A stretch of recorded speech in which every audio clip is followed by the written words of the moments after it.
میں آپ کو جنازے کی نماز سکھاتا ہوں۔ جنازے کی نماز میں 5 شرائط ہوتے ہیں۔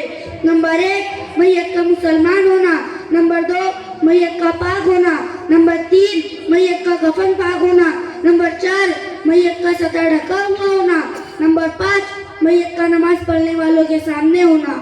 نماز جنازہ بہت آسان ہے، کیا مطلب؟ یہ تو صرف نماز جنازہ کے شرائط ہوئے، لیکن کیا نماز جنازہ کے فرائض بھی ہے؟ بھائی علی آپ اطمینان رکھیں، میں آپ کو بتاتا ہوں۔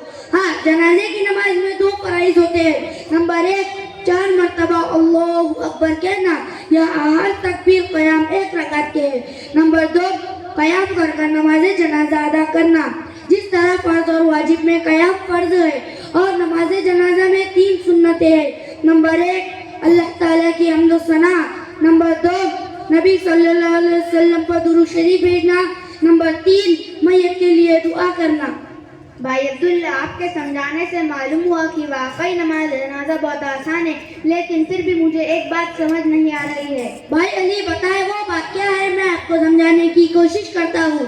بھائی عبداللہ، اگر کسی شخص کو ثنا، درود شریف اور میت کی دعا یاد نہ ہو تو کیا ایسا شخص بھی نماز جنازہ میں شرکت کر سکتا ہے اور اس کی نماز جنازہ ہو جائیں گی؟ بھائی علی اگر کسی شخص کو ثنا، درود شریف اور میت کی دعا یاد نہ ہو تو وہ بھی جنازے کی نماز میں شرکت کر سکتا ہے اور اس کی بس امام کے پیچھے 4 مرتبہ اللہ اکبر کہہ دے تو اس کی جنازے کی نماز ہو جائے گی۔ لیکن بھائی علی ایسا نہ ہو کہ وہ ثنا، درود شریف اور میت کی دعا یاد ہی نہ کرے، اس کو تو ان کے ساتھ میت کی 3 سنتیں بھی یاد کرنا چاہیے۔